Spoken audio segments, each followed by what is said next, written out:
Breaking the cycle of poverty. The story of Maya. Imagine waking up every morning not knowing whether you will have enough money to buy food for your family. Imagine watching your children dream of becoming teachers, doctors, or engineers, but knowing that you may not be able to afford to keep them in school. For millions of people around the world, this is not imagination. It is their daily reality. This is the story of Maya. Maya lived in a small village with her husband and 2 children. For years, her husband worked as a construction laborer. Although the income was small, it was enough to provide basic necessities for the family. Their children attended school, meals were simple but regular, and they believed that life would slowly improve. Then one day, everything changed. The construction company where Maya's husband worked closed because of an economic downturn. Overnight, he lost his only source of income. At first, they thought they would find another job quickly. But weeks turned into months, and every interview ended with the same answer. "We're sorry, but we're not hiring." As the family's savings disappeared, difficult decisions had to be made. They reduced their meals from 3 a day to 2. Medical checkups were postponed because they could not afford the cost. Their children began missing school because they could no longer pay for uniforms, books, and transportation. The stress became overwhelming. Every day, Maya worried about how she would feed her family tomorrow. Their story is the reality faced by millions of families trapped in poverty because they lack stable employment. But why did this happen? The biggest problem wasn't that Maya and her husband were unwilling to work. They desperately wanted jobs. The real problem was that they lacked the skills employers were looking for. Most available jobs now required computer knowledge, technical training, or specialized skills that they had never had the opportunity to learn. Their village also had very few employment opportunities.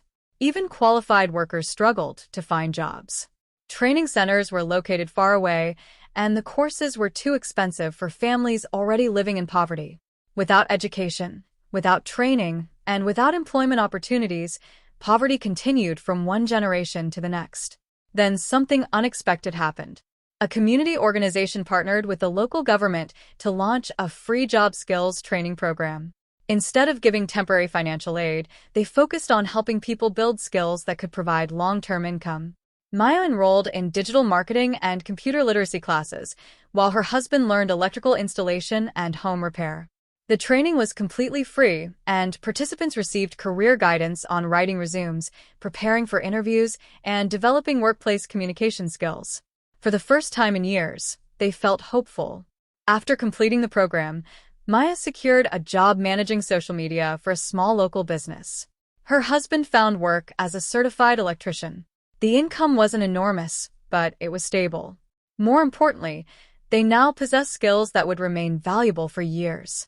Their lives gradually changed. Healthy meals returned to the table. Their children went back to school. Medical care became affordable again. Instead of worrying about surviving each day, the family began saving money for the future. The program didn't stop there. Maya had always dreamed of owning her own business. Through another community initiative, she received a small loan, financial literacy training, and mentoring from experienced entrepreneurs. She started a small online handicraft business that sold locally made products. As her business grew, she hired 2 women from her village who had also struggled to find employment. What began as one family's journey out of poverty soon created opportunities for others. This is how communities become stronger. When people have jobs, they earn income. When families earn income, children stay in school. When children receive an education, they have better career opportunities. When businesses grow, they create more jobs. One opportunity leads to another, and the cycle of poverty begins to break. The benefits spread throughout the entire community. Local shops gained more customers. Healthcare improved because families could afford medical treatment. Crime decreased because more people had stable employment and hope for the future. Confidence replaced fear, and possibility replaced uncertainty. Maya's story teaches us an important lesson. Poverty is not simply about a lack of money. It is often about a lack of opportunity. People do not want to remain poor. Most want the chance to work, learn, and provide for their families. What many need is access to education, practical skills, career guidance, and opportunities to earn a stable income. By investing in free job skills training, employment support, and small business development, we are not just helping individuals find work. We are empowering them to build better lives for themselves, their families, and future generations. The next Maya could be anywhere in the world. With the right support, her story does not have to end in poverty. It can end in hope, opportunity, and lasting success. Because when we invest in people, we don't simply reduce poverty. We create stronger families, stronger communities, and a brighter future for everyone.